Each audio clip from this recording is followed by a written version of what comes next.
Good morning बच्चों। पिछले video में आपने पढ़ा शब्दालंकार, अर्थ अलंकार। अर्थ अलंकार का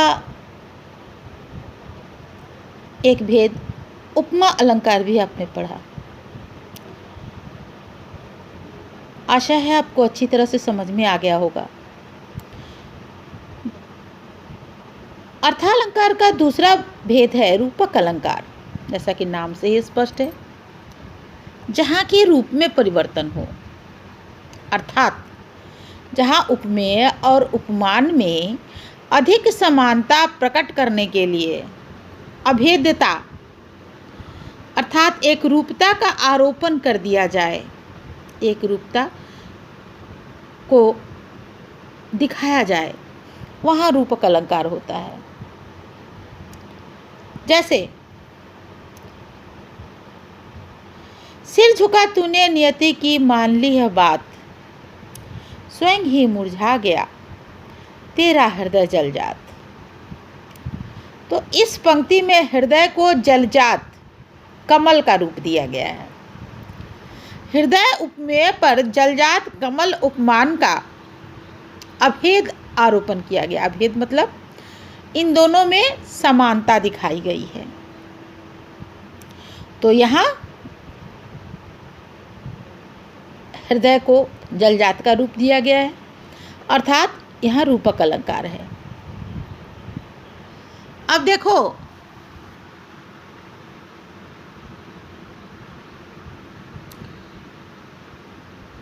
उदित उदयगिरी मंच पर रघुवर बाल पतंग, बिकसे संत सरोज सभा, हर से लोचन भृंग। इस दोहे में उदयगिरी पर मंच के रघुवर पर बाल पतंग का ध्यान देने की बात है। इस दोहे में उदयगिरी पर मंच के और रघुवर पर बाल पतंग का तथा संत पर सरोज का एवं लोचनों पर भृंगों का अभेद आरोप होने से यह रूपक अलंकार है। ठीक है।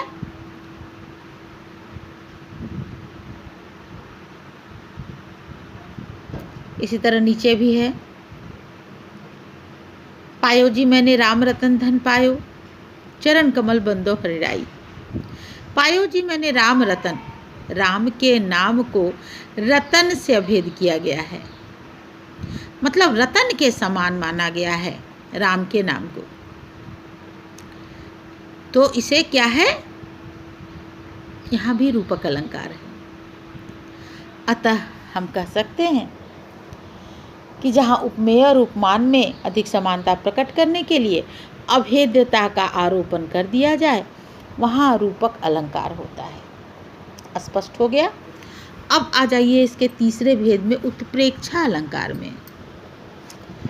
उत्प्रेक्षा अलंकार, जहाँ उपमान और उपमेय के समानता के कारण उपमेय में उपमान की संभावना व्यक्त की जाए, उपमेय में उपमान को माना जाए, वहाँ उत्प्रेक्षा अलंकार होता है। उत्प्रेक्षा अलंकार के वाचक शब्द कौन कौन से होते हैं?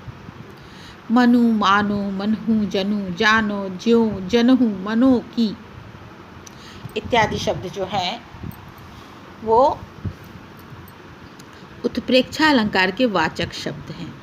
उदाहरण यहाँ देखो, मानो माई घन घन अंतर दामिनी,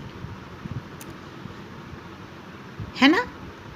तो घत दामिनी, दामिनी घन अंतर, घन दामिनी, दामिनी घन अंतर, शोभित हरि ब्रज भामिनी।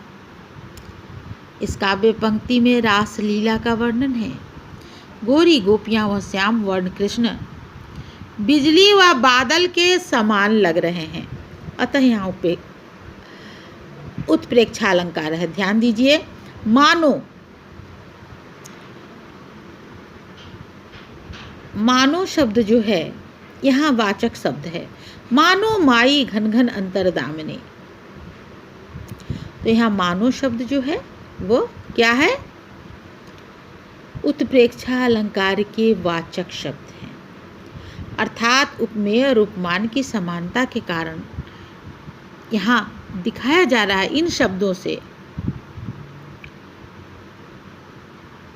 उपमेय में उपमान की संभावना की जाती है, बताया जाता है उसके समान, मानो, मनु, मनहु, उसके समान।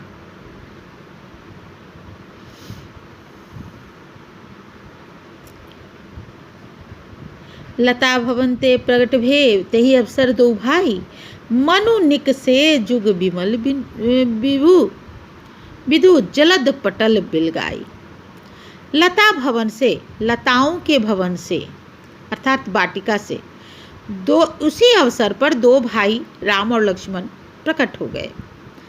ऐसा लगा जैसे जुग बिमल विधु, दो बिमल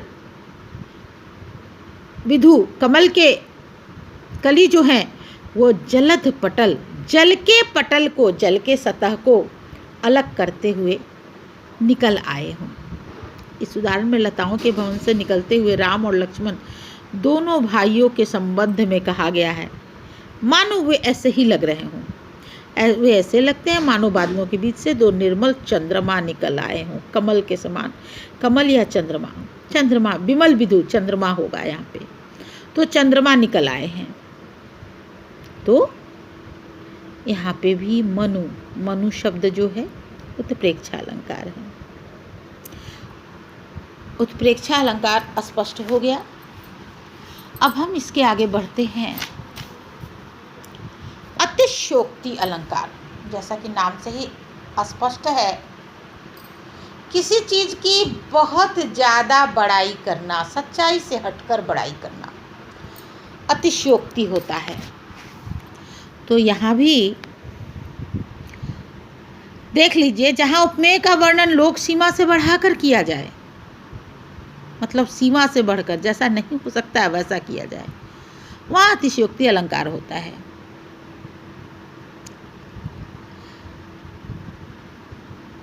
जैसे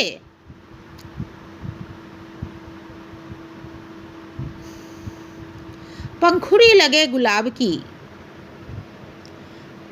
पड़ी है गात खरोट। यहाँ पंखुड़ी और गात में खरोच लगने के का संबंध न होने पर भी यह संबंध बताया गया है। गुलाब की पंखुड़ी से भी जिसको खरोच लग जाए, ऐसी कोमलता के बारे में बात की गई है। तो क्या ऐसा हो सकता है? नहीं हो सकता। तो यहाँ अधिक बढ़ा चढ़ाकर बात की गई है। जैसे अब देख लीजिए, हनुमान की पूँछ में लग न पाई आग, लंका सिगड़ी जल गई, गए निशाचर भाग। हनुमान, यह जग विदित है कि हनुमान जी की पूँछ में आग लगाने के बाद, राक्षस जो आग लगा दिए थे, उसके बाद ही हनुमान जी ने उस आग से पूरी लंका को जलाया था। लेकिन यहाँ कहा जा रहा है उनकी पूँछ में आग लग भी न पाए कि पूरी लंका जल गई और निशाचर भाग गए। हुआ ना, अतिशयोक्ति हुआ। अधिक बढ़ा चढ़ाकर बातें हुई। तो यहाँ स्पष्टतः अतिशयोक्ति अलंकार दिखाई पड़ रहा है।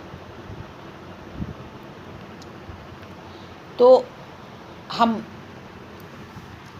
अब पढ़ेंगे मानवीकरण अलंकार। मानवीकरण, जैसा कि नाम से ही स्पष्ट है, मनुष्य की तरह ही उसका वर्णन। मानवीकरण से अभिप्राय है जड़पड़ चेतन का आरोपण। जब प्रकृति जीव के समान क्रिया या भावना व्यक्त करती हुई प्रतीत होती है, तो वहाँ मानवीकरण अलंकार का प्रयोग होता है। अर्थात प्रकृति को देखने से ऐसा लगता है कि मनुष्य के समान कार्य कर रही हो। या उसको ऐसा बताया जाता है कि मनुष्य के समान प्रकृति कार्य कर रही है, तो वह क्या होता है? मानवीकरण अलंकार होता है। अब देखो, सोन जूही की बेल चौकड़ी भरती चंचल हिरनी। यहाँ सोन जूही की बेल में की वृद्धि को हिरनी की तेज चाल के समान वर्णित किया गया है। चूंकि उसे हिरनी की चाल में दिया गया है और सोन जूही तो बेल है, अस्थिर, एक ही जगह बढ़ने वाली, वो तो चल नहीं सकती, लेकिन उसकी जो बढ़ने की गति है उसको देखकर चौकड़ी भरती हिरनी कवि को याद आ जाती है। तो यहाँ पर क्या है? मानवीकरण अलंकार है।